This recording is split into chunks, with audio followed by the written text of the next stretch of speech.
Welcome to our channel, The Revenge Chronicles. Try to steal credit for someone else's work, and you might just destroy your career. This is the story of how one student's brilliant research was hijacked by a respected doctor, and how she turned the entire academic world against him in the most devastating way possible. It's a tale of ambition, betrayal, and revenge in the halls of higher education. When Bob first joined university, Great to finally meet he you. never imagined he'd end up inside one of the most exclusive student research groups on campus, the Cedar. It was an academic dream team, where only the most dedicated psychology students were allowed to contribute to real-world scientific papers. Bob had no idea how the system worked, but thanks to his friend Rebecca, he landed a spot. He got a small project, a case review, something manageable, but the real spotlight wasn't on him, it was on Rebecca. She was in her final year, and she was already leading the Cedar's most ambitious project, a meta-analysis of behavioral therapy in schizophrenic patients across Latin America. It was the kind of research that could launch a career, or destroy one. The project was intense.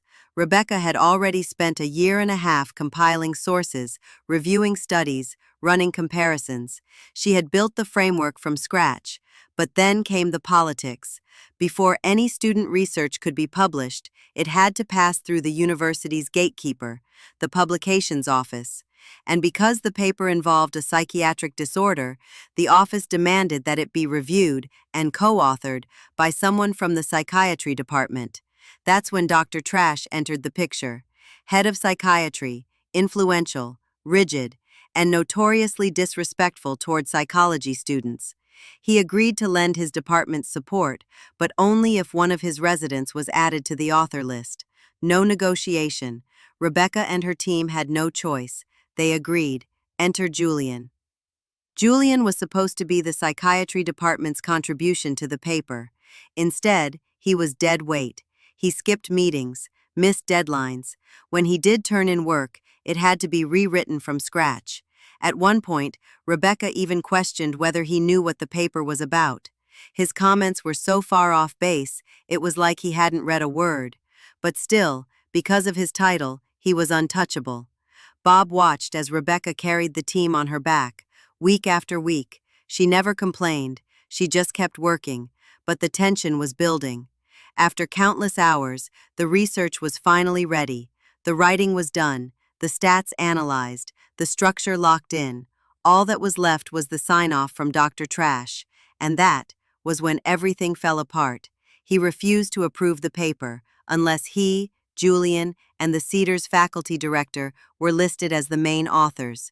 Rebecca, the student who had led and designed the entire project, was told she could be credited as an assistant.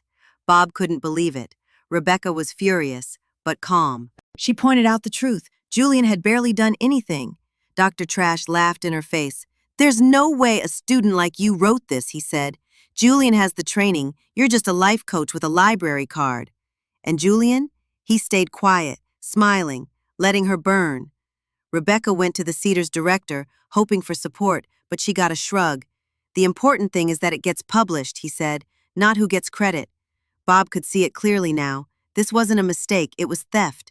A system designed to use students' ideas, slap faculty names on them, and push them through the publication machine. And if you protested, you were labeled difficult.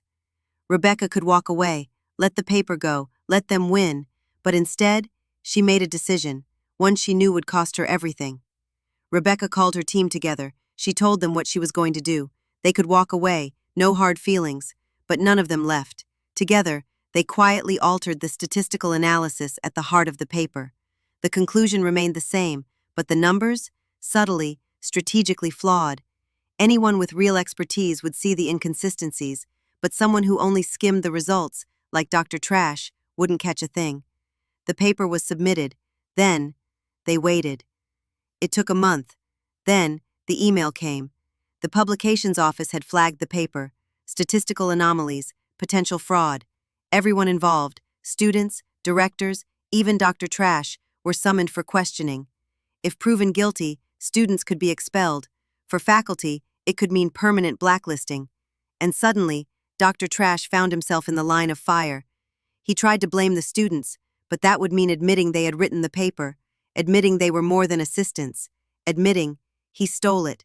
He froze, but the Cedar director cracked first.